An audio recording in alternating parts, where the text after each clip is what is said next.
aujourd'hui ni mu ko waxee mu mel ne kon ampleur peut-être bi taxoon ngeen am ci fierté amul ci ici au Sénégal oui ils ont atteint leurs objectifs au Sénégal. Non mais grande dame. Absolument pas d'accord avec vous. Pas du tout. Mais pas du tout. Alors c'est normal. Non mais Macky Sall a été démasqué.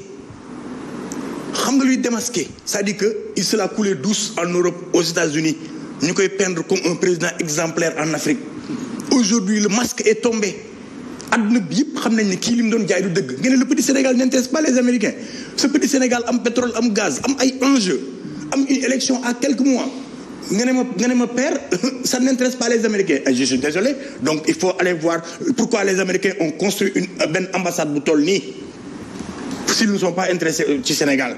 Il faut voir la dame de CNN qui a sorti son article pour dire qu'en 17 ans de couverture ci affaire ONU jamais elle n'a vu une manifestation contre un président bu mel nii. Voilà. Aussi bien organisé, aussi bien préparé et aussi intense. Vous pouvez me permettre de dire un mot? Enfin, non, oui. Vous pouvez le dire. Su ma paree sama propos. Waaw, d'accord. Il y a pas de souci. D'accord. Je veux juste dire que. D'accord. Je veux juste dire que ce qui s'est passé aux States, ce qui s'est passé aux États-Unis, ça interpelle le monde entier. Au moment où nos morts sont exhibés ci monde entier bi ñi ngi wax waxu CPI ñi ngi wax waxu toutes les organisations les organisations yi nekk ci àdduna bi yëpp ils sont là au Sénégal ils reçoivent le F24 chaque 2 jours dem nañ ONU dem nañ Union européenne dem nañ feneen même l'ambassade des États-Unis invité nañu pour ñu ñëw exposer leen c'est quoi le problème ñu yóbbul leen ay dossiers wan leen ay balles wan leen des Sénégalais qui ont été tués 1060 détenus en prison. Ça interpelle le monde entier. Les Américains, ils ont des services secrets ici dans ce pays, comme Union européenne. Ils savent que Sénégal, les gens sont assis sur une braise, sur une bombe sociale. Boo xamante ne kenn moo yore le détonateur, kenn moo ko yor. Donc, dire que si c'est un problème entre nous et nous, non, je suis désolé. Le monde entier en a parlé. J'ai vu des articles ailleurs. J'ai vu la presse ailleurs en parler et d'ailleurs ce qui a fait que Macky Sall ñu laaj ko cette question-là muy wiir di wax leneen. Donc ça il faut pas le négliger au contraire dañ ko war a jàngat xam nga tax mu graaw quand on essaie tout le temps ñu naan non graawul loolu moo ñu jural ay gilaawaale il faut qu'on parle des choses exactement ñuy wax li xalaat li mu nekkee ak mu amee par rapport ak li ñu wax ci loi yi loi bu dul loi wu jinne am na Sénégal c'est l'application qui pose problème. Sénégal amuñ problème mu loi problème application lañ am parce que justice bi ni muy traiter les cas quand c'est le parti au pouvoir bokkul ak ni ñu koy traiter quand c'est l'opposition il n'y a de problème que quand il y a un dossier politico-judiciaire beneen bi mooy grand bi mu ne moom expert de l'emploi la xaw ma expert en emploi noo ko wax expert de l'emploi ou en emploi dama la ñaanoon boo kii ma def commentaire balaa ngay jàll ci kiw xam allez un petit commentaire. Moi, je vous ai dit, daf ma laaj les populations américaines et tout, j'ai dit, elles n'étaient pas là, elles sont pas au courant. C'est normal que l'ambassade américaine, qui ne travaille que sur le Sénégal, dañ leen di fay pour luy xew Sénégal ñu di ko wax département d'État. C'est normal que ku fi tekki ñuy dajeeg yow. Ça ne veut pas dire que la population américaine yëg na li ngeen doon def. Non, mais sa question c'était pas par rapport aux populations américaines.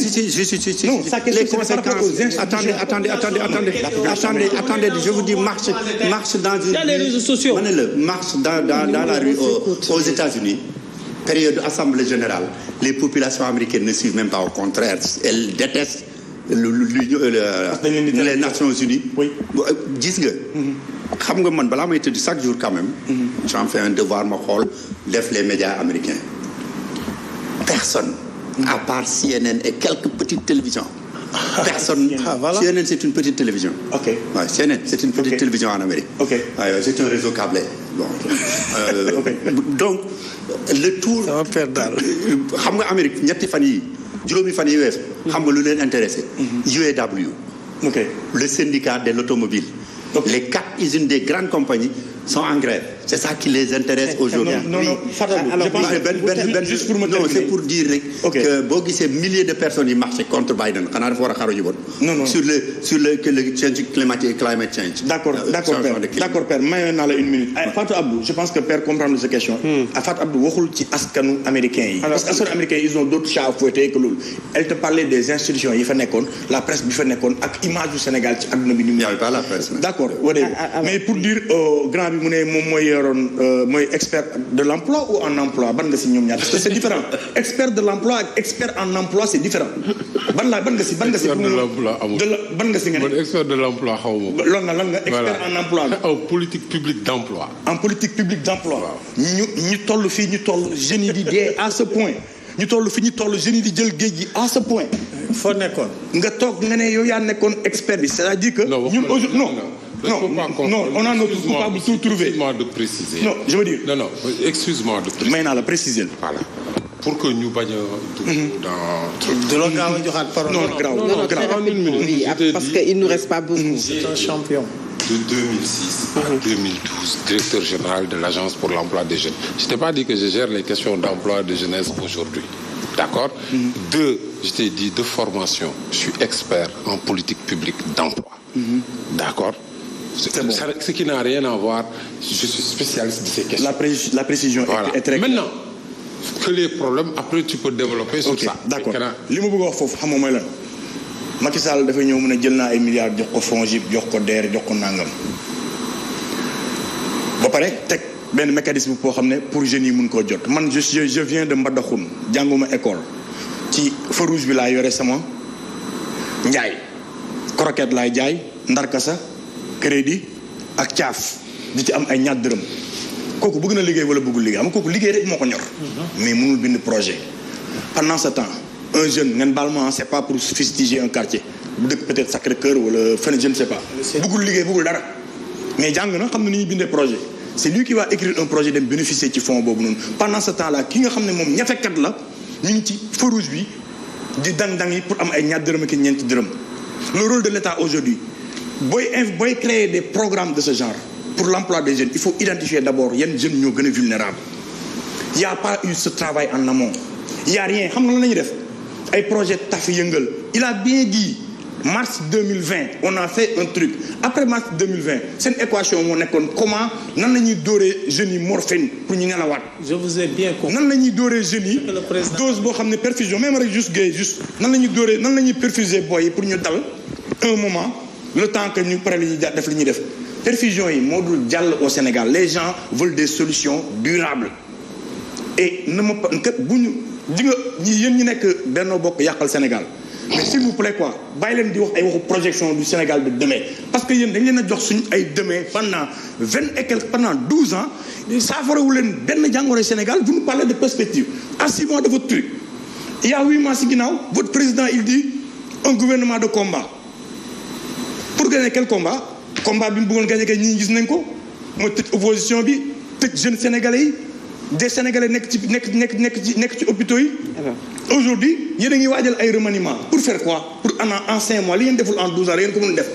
il faut ngeen bàyyi il faut que ngeen bàyyi. je voudrais rebondir par rapport à ça. 30 secondes peut-être 30 secondes en une minute. c'est-à-dire que moo tax Khafor moo ne ko déet bul ne 12 ans il faut dire 24 ans Khafor ténoru PDS la woon. C'est-à-dire que c'est la même chose. Mais on ne personnalise pas. Non, je ne personnalise pas. Je veux dire que quand aujourd'hui, en tant qu'expert, pendant 24 ans, il n'arrive pas à solutionner le problème emploi des jeunes. Alors, ça pose problème. C'est ce que je voudrais préciser. En réalité, ce sont les mêmes régimes. Nous avons muté di protégeante di dëpp sénégalais di leen dippi bu na lay def nañ 150 milliards depuis 120 jàppal ne moitié bi yëpp doon Mamadou oui parce qu'il y a aucun résultat et l'échec est constaté. Maintenant dinañ amaat occasion pour parler de cette question parce que waxtaanee nañu ko il y a 2 semaines fii ci plateau bi 90 minutes chrono maintenant bu ñu waxee démocratie dañuy jëm également ci ñi war a bëgg Sénégal te ëllëg ñu mën a ñoñal boobu démocratie muy yéen muy yeneen parti yi fare ci opposition bi mu mel ne mobilisation bi waroon tey ngir peut-être bu manifestation taxawee sax ni ngeen ci waroon defee bu manifestation amoon est-ce que ces leaders seront sur le terrain question bu bari ñu ñuy laaj parce que ñëpp ñu ngi sur le terrain aujourd'hui ngir battre campagne ngir seen candidature. Non xam nga en réalité manifestation boo amee pour mobiliser ça pose pas problème mais le problème c'est que on ne nous permet même pas de se préparer pour une mobilisation aujourd'hui arrêté préfet bi sànq la daanu à moins de 48 heures à moins de 24 heures même de l'événement.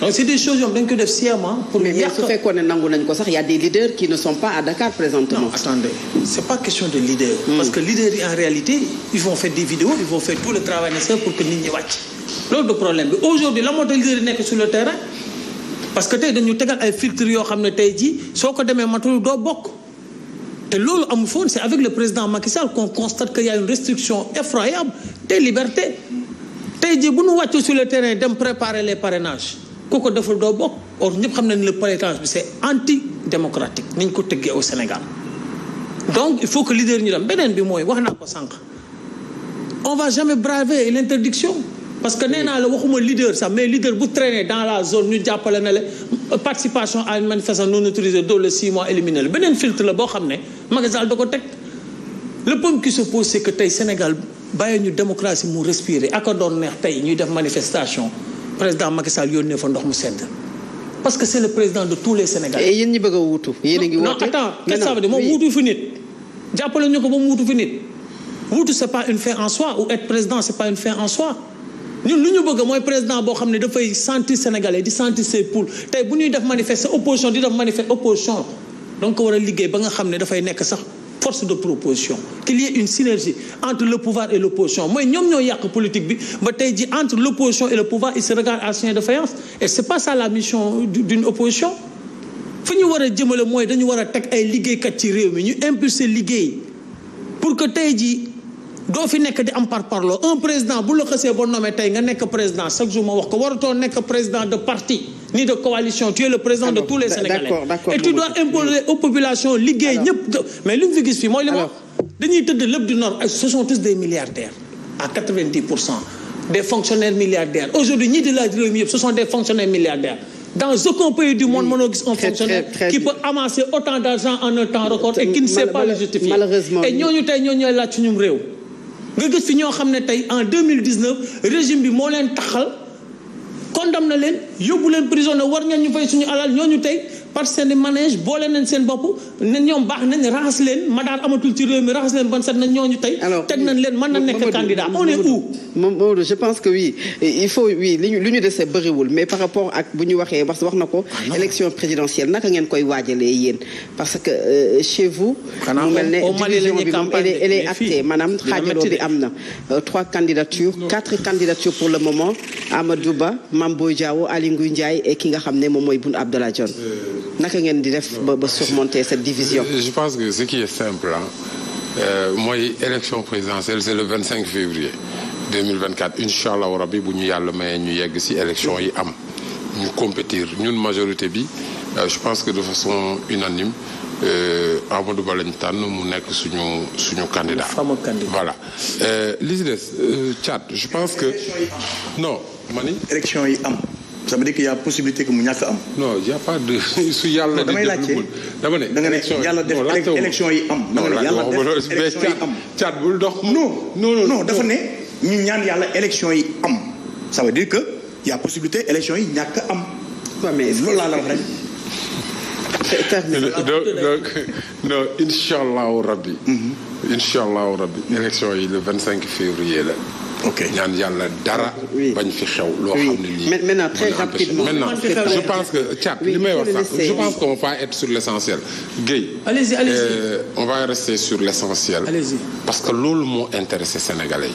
parce que man li may wax fii j'ai la chance quand même d'avoir l'expérience et d'assumer d'avoir contribué parce que gis nga Thiat li mu wax léegi c'est extrêmement important loolu moo tax ma ni il ne faut pas ñu sànni lépp géej.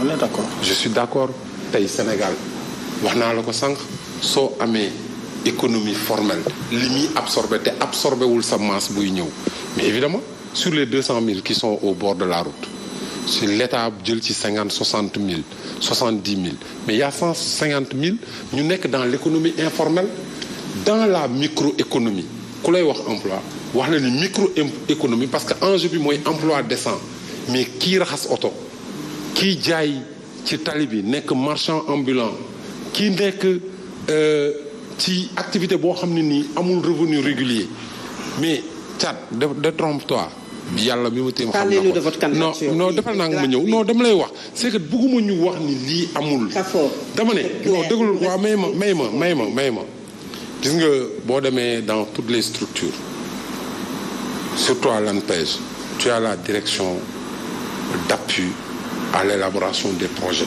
da nga am tout ce qui est développement esprit d'entreprise parce que lii mën a créer emploi mooy développement esprit d'entreprise gis nga partout tous les jeunes sénégalais c'est pas xam nga loolu bu leen décourager jeunes sénégalais yi man li may wax jeunes sénégalais yi may déglu képp kuy ndaw Sénégal nga dëkk nga dem antenne sud-est bu Tamba nga dem antenne centre bu Kaolack nga dem dans le nord Saint-Louis fii APEX nekk nga dem fii dans le siège on te construit un projet gratuitement il faut que les jeunes sénégalais ñu xam ko quelle que soit ta couleur parce que ña fay dem amuñu couleur